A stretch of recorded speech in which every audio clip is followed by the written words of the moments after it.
Tantor Audio, a division of Recorded Books, presents The Horrors of Fox Hollow Farm, Unraveling the History and Hauntings of a Serial Killer's Home, by Rich Estep, with Robert Graves, narrated by Mike Lenz. Forward. In 2018, my longtime friend awaited the arrival of his parents, who were traveling to pay him a visit. As the hour of their arrival came and went, he began to wonder where they were. He called their cell phones, but got no answer. The night went by with no contact from them. With concern and fear heavy upon him, he decided to get in his vehicle and drive the 6-hour journey to look for them. Perhaps their car had broken down in a remote area on the side of the road, and they had no way to contact him. Maybe they were involved in a motor vehicle accident. There was no sign of them or their vehicle during the several-hour drive. Finally, he made his way down the long, secluded dirt driveway to their home. As he drew near their house, he saw their vehicle with packed bags on the ground, ready to be placed inside. The dogs were out running in the yard of their several-acre desert property. The door to their house was left ajar, and all personal items and medications were left untouched, as if they had stepped outside and lingered in the yard. Yet there was no sign of his parents. They seemed to have disappeared into thin air. Authorities were contacted, and it was soon apparent to them that they would find no evidence of a struggle or foul play. But people do not just disappear without an explanation or a trace, do they?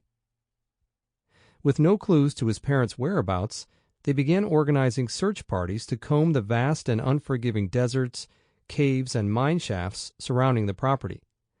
Months of searching yielded no answers. The family frequently fell into despair, but they still held on to the hope that the couple would be found one day, and they'd receive answers to the questions that plagued them every moment. During this time, I was attending university, studying criminal justice with a focus on forensics and crime scene investigation.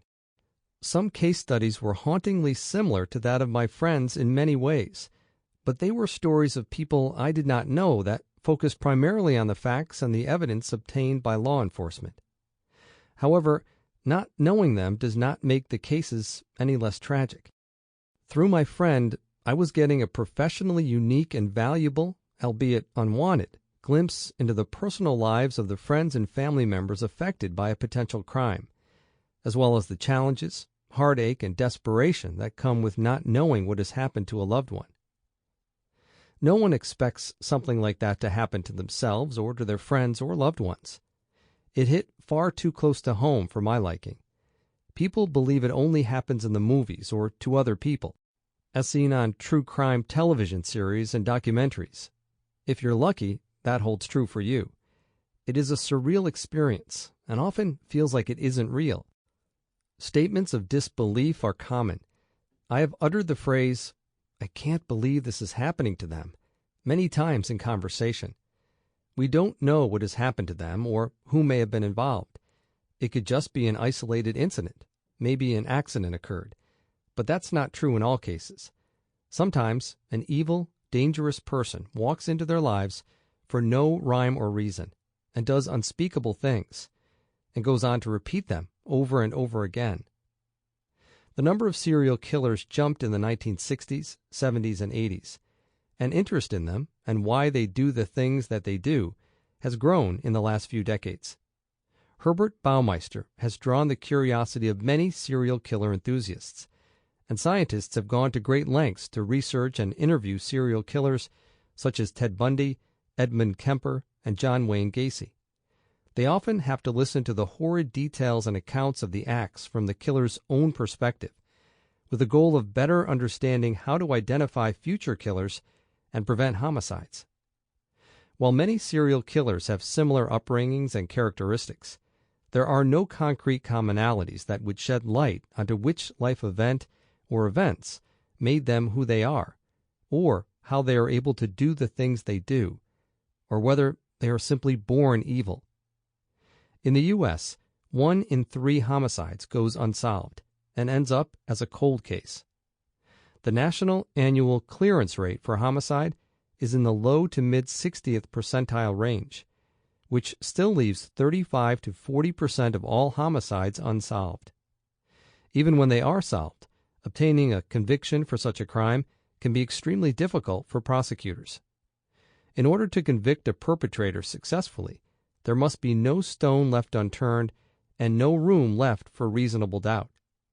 By the time a case makes it into the courts, unless there is sufficiently solid evidence to get a conviction, most district attorneys won't even try a case if they see any reason to suspect that they won't win.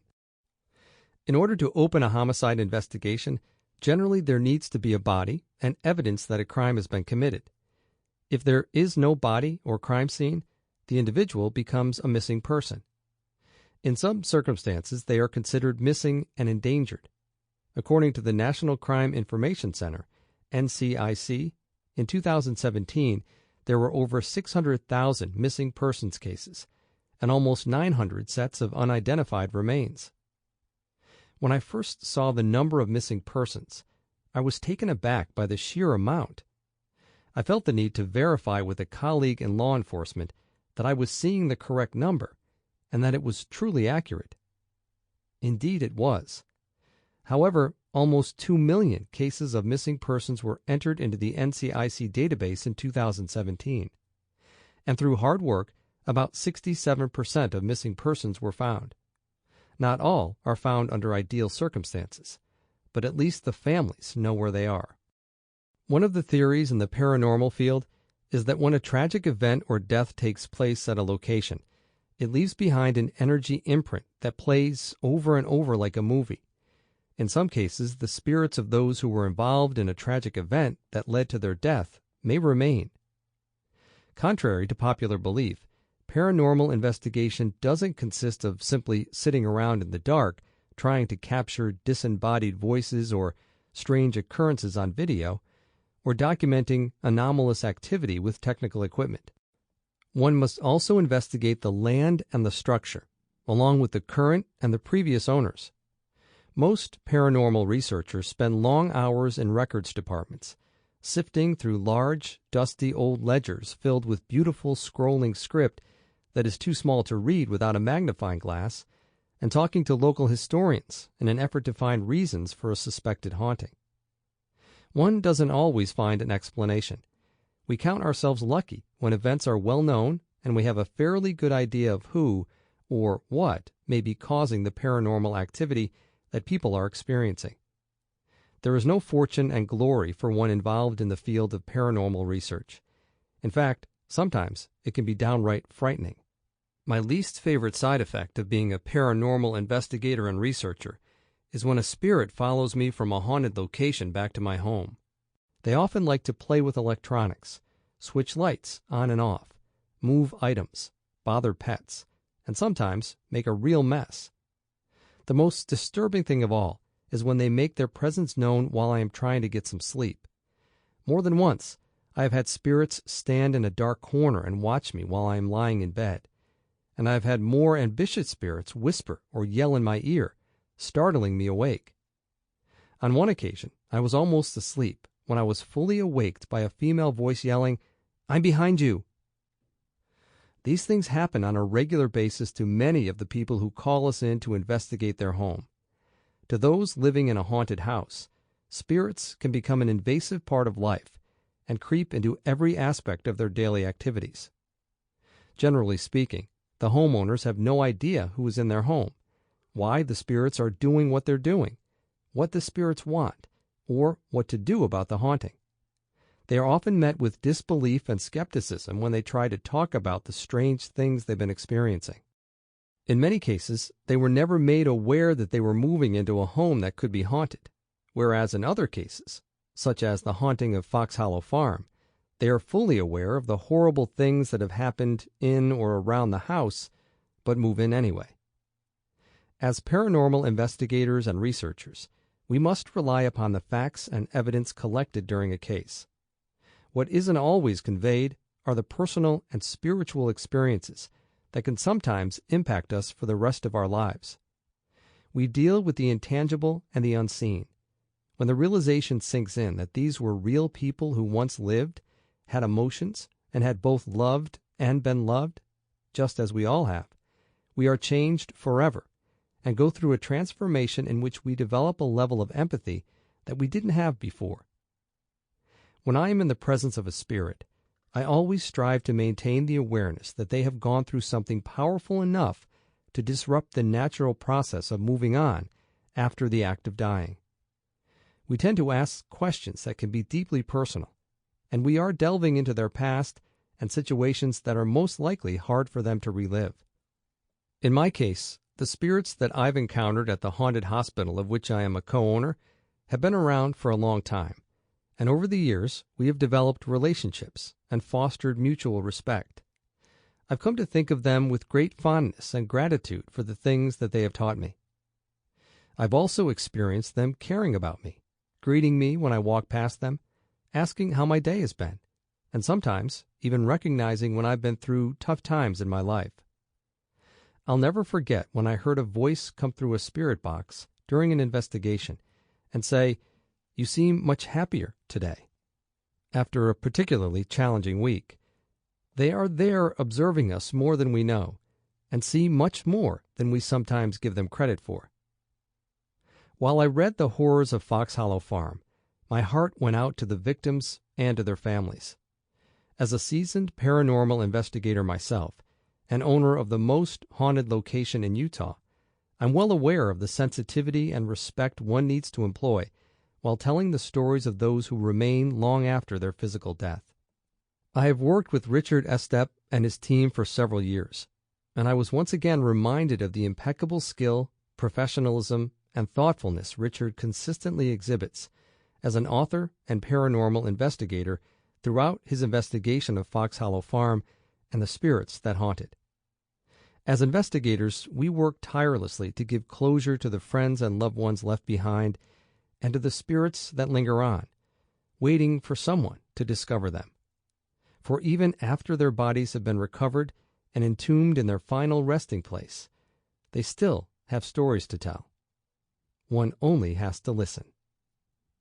Cami Anderson, author, paranormal investigator, and owner of Asylum 49. Introduction. On the face of it, the two of us might seem to be an unlikely pairing for a writing partnership. One of us is a car dealer who performs autopsies on behalf of the coroner, while the other is a paramedic who spends his vacation traveling the world investigating haunted houses. One is soft-spoken and mild-mannered, whereas the other is loud and boisterous.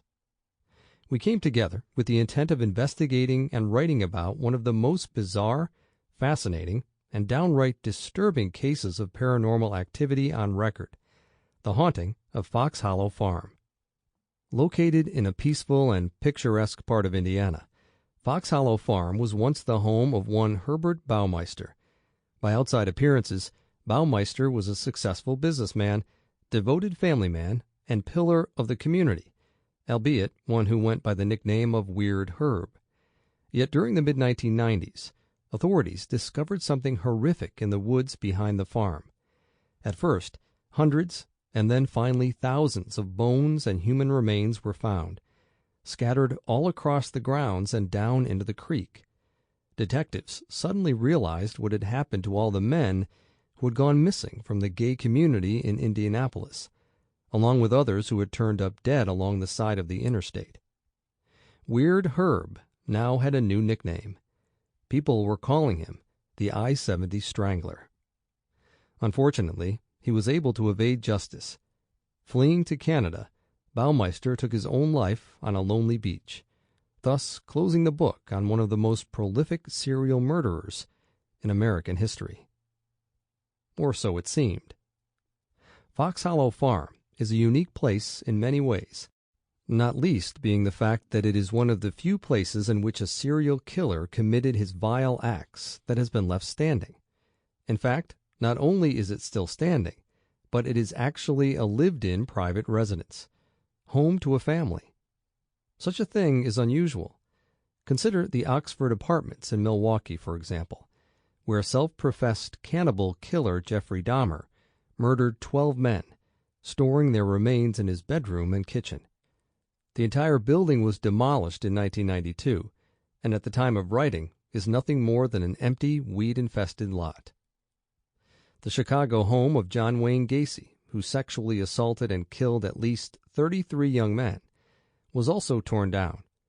When a subsequent owner of the property built a new house on the same piece of ground, he found it necessary to change the street address in order to throw off ghoulish sightseers. While many people find the subject of serial killers to be understandably fascinating, it is fair to say that some of them take it too far. The locations in which the murders took place can attract a lot of unwanted attention, drawing people in like moths to a flame. Nobody wants their neighborhood to have that haunted murder place in it, as the citizens of Amityville, Long Island will attest. The house at 112 Ocean Avenue was made world famous, or perhaps more accurately, infamous, by the best-selling book The Amityville Horror and its subsequent movie adaptation. While the murders that took place in the house were an absolute, undeniable fact, there has been much debate about the supposed haunting of the property. While none of the owners after the Lutz family have reported paranormal activity there, they have experienced a constant stream of tourists, eager to catch their own glimpse of the place where a violent tragedy took place. Things got so bad that the owners removed the two upper windows, which gave the house such a distinctive visual profile, and changed the address from 112 to 108. To this day, people in the neighborhood refuse to discuss the murders or to point people in the direction of the house, and the police department keeps a sharp eye out for trespassers, especially at the height of tourist season. Yet, Fox Hollow Farm stands largely unchanged from its condition at the time of the murders. It still has the same address, and the current owners have made no attempt to remove or conceal the large wooden sign bearing its name, which has stood prominently at the end of the driveway for more than 20 years. Owner Robert Graves is undeniably the foremost expert on the Fox Hollow haunting. He and his family have lived with the haunting day in and day out, from the very first time they set foot inside their new home. At the time of writing, in the spring of 2019, they are still living with it. Along with his wife, Vicky, Robert, Rob to his friends, agreed to open the house and grounds up to paranormal investigator Richard Estep in 2015. The agreement was a simple one. Richard and his team would have full access to every part of the 18-acre estate. They would investigate using whatever techniques and equipment they wanted to, and report their results back to the Graves family at the end of it all. During their stay, which was split over 2 visits at 2 different times of the year, Richard and his fellow investigators spent many hours attempting to unravel the mysteries of the Fox Hollow haunting. The book that you are now listening to is the end result of that process, telling the story of the investigation from beginning to end. But it is also more than that. Key insights into the crimes and the paranormal activity at Fox Hollow have been provided by eyewitnesses, such as Tony Harris, who knew Herb Baumeister personally, and Joe LeBlanc, whose arrival at Fox Hollow Farm appeared to kickstart the paranormal activity spectacularly. Other paranormal investigators have offered their own perspectives. Robert Graves has become something of a student of Herb Baumeister, both the man and the murderer. It is easy to see why. Living in the same house, walking the same hallways, and sleeping in the same bedroom have made Rob understandably curious about the former owner of Fox Hollow Farm. He has spent many hours delving into the facts and minutiae of the Baumeister murders, speaking directly with those who worked on the investigation. The sections of this book that discuss the life of Herb Baumeister, the killings, and the aftermath were handled by Rob. Richard Estep has written about the paranormal aspects of the haunting. The authors would like to make it clear that the reason behind this book is to attempt to shed light on the haunting at Fox Hollow Farm. In no way do they intend to cause upset to those who have lost loved ones at the hands of Herb Baumeister, or to disrespect the memories of his victims. They feel strongly that this was a story that needed to be told, and they hope that you, the listener, will feel the same. Chapter 1. Weird Herb. Herbert R. Baumeister was born on April 7, 1947, in the city of Indianapolis, Indiana, to Dr. Herbert E. Baumeister and Elizabeth Baumeister. He was one of 4 children in a Midwestern middle-class family. The Baumeister family had a home in the Butler-Tarkington area of Indianapolis, not far away from Butler University. The neighborhood was close to Methodist Hospital, where Dr. Baumeister practiced as an anesthesiologist. By all accounts, the family was well-liked and, by outward appearances, seemed absolutely normal by most common standards. It came to light that during his time at elementary school, Herb had once placed a dead crow on his teacher's desk in order to elicit a response from her. He had also posed the question to other classmates about what it would be like to drink your own urine. Hardly criminal behavior, true, but odd nonetheless. Herb's father had his son psychologically tested in secret. Although very limited records still exist, the test results offered a diagnosis of schizophrenia, and there was possibly more than one personality present. It would appear that the elder Baumeister saw the warning signs early on. When it came time for Herb to attend high school in 1961, he enrolled at North Central. The school is a large public institution on the north side of Indianapolis, well known for having a strong athletic program. Herb was an average student and never quite fit in with the in crowd. After graduating from high school in 1965, Herb enrolled at Indiana University. Perhaps unsurprisingly, given what would come later, his declared major was anatomy. He had hoped to follow in his father's footsteps and become a doctor. During his time at Indiana University, he met the young woman who would go on to become his wife, a woman we will call Jane. The two were drawn to each other because of their similar political views, among other things. In 1967, Herb dropped out of school and returned to Indianapolis. At this time, with his father's help, he started working for the Indianapolis Star, which was Indianapolis's oldest and largest daily newspaper. He was known by his co-workers at the paper for being efficient and always well-dressed. By 1971, Herb and Jane were married. She was working as a teacher. At some point in 1972, Herb spent 2 months in a psychiatric hospital in Indianapolis, apparently due to an emotional breakdown over a car problem. Following his release, Herb took a job at the Indiana Bureau of Motor Vehicles. During this time, he exhibited some very odd behavior. For Christmas that year, Herb sent out cards to his BMV co-workers that were fronted by a photograph of himself and another man, both dressed in drag. For some strange reason, he also urinated on a letter that was addressed to the governor of Indiana. It was this stunt that ultimately cost him his job at the BMV. In 1979, Herb and Jane welcomed their first child, a daughter, to the family. She was joined by a brother in 1981 and another sister in 1984. By all accounts, Herb was a devoted father and husband, a man who doted on his children. The kids all attended private schools, and the family spent a great deal of time at Herb's parents' condominium at Lake Wawasee in northern Indiana. The lake is about 2.5 hours north of Indianapolis, and the family had access to a boat and jet skis. Herb went out of his way to lavish extravagant gifts on his children, sparing no expense. It was during this same time in 1985 that Herb was arrested for driving drunk while visiting the lake home. The accident was a hit and run. A year later, he was arrested for being involved in a possible insurance fraud scheme, but was acquitted after a short bench trial. Despite a pattern of increasingly erratic behavior, his luck was holding out. For now. In 1988, Herb and Jane borrowed $4,000 from Herb's recently widowed mother. The money was intended to start up a thrift store business that they would call Save-A-Lot. The idea was to take donated household items and clothing and then resell them.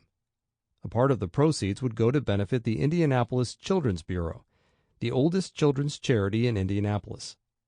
The Baumeisters would take a portion of the proceeds as personal income for operating the business. The first store did so well that in 1990 the couple opened a second store on the north side of Indianapolis. On the surface, at least, there was no indication that Herb was hiding a dark secret, a secret that involved a section of society that had suddenly found itself the target of a serial predator. The Indianapolis gay population was, and still is, a close-knit group. It had been well known among members of that community that for several years running, an increasing number of young men had either turned up dead or simply disappeared without a trace. This had all seemed to start in 1985 with the unexplained death of Eric Roediger, a 17-year-old white male whose body was found abandoned not far from the roadside in Indiana. Herb was 38 years old at the time. In 1989 came the discovery of a body along Interstate 70 in Hancock County, just east of Indianapolis. This unfortunate young man was 26-year-old Stephen Elliott. His death was followed in 1990 by that of Clay Boatman, a 32-year-old whose murdered remains were found on the route between Indianapolis and Columbus.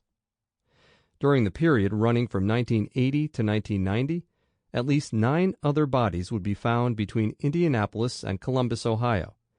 Although it was never definitively proven that Herb Baumeister was responsible for these murders, his wife would later go on to tell the authorities that Herb traveled to Ohio on business more than 100 times during the period that they owned their Save-A-Lot stores.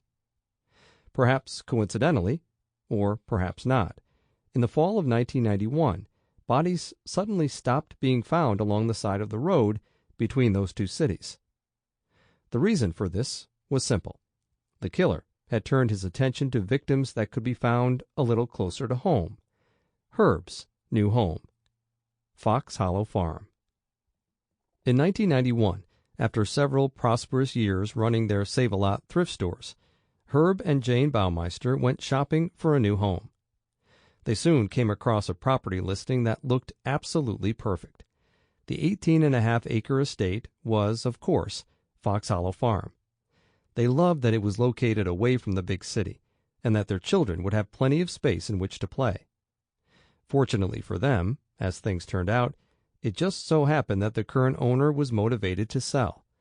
The asking price was just $979,000, a great value for such a grand property. The current owner agreed to sell the farm on contract, accepting a modest down payment and the promise of full payment within 5 years. The arrangement was perfect for the young family. For a time, life was good at Fox Hollow Farm. The children were thriving in private schools, and the family business was doing well.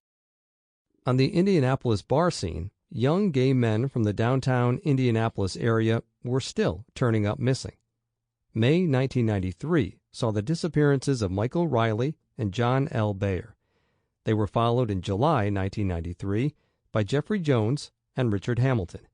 Then, in August 1993, by Alan Livingstone. Many suspected, though nobody knew for sure, that a serial killer was at work. A serial killer who targeted young gay men, preferably those who would most likely never be missed. The serial predator was every bit as busy in 1994. In April, Stephen Hale disappeared. June and July marked the disappearances of Alan Broussard and Roger Allen Goodlett, respectively. All the young men who had disappeared were reported missing by their family members, but the police department had no idea that one man was behind it all. The family of Roger Allen Goodlett, one of the missing men, was so intent on finding out what had happened to their loved one that they hired a private detective to get them the answers that the police department wasn't delivering. That private detective was a retired Marion County sheriff and also happened to be a polygraph expert. He immediately set about trying to figure out what had happened to Roger. He put up missing person posters in and around the gay bars of Indianapolis, visiting each one and talking to anybody who might know anything about Roger's disappearance. The missing persons cases were being handled by the Indianapolis Police Department. They dutifully recorded what little information was available, which wasn't a great deal to go on. The common thread in all the disappearances seemed to be the area from which the men went missing. Every single one of them had last been seen in one of the gay bars downtown, and each had disappeared in the warmer months of the year. Other than that, nobody knew a thing. Chapter 2. The Predator. One mid-90s summer, a man showed up at one of the bars. Sample complete. Ready to continue?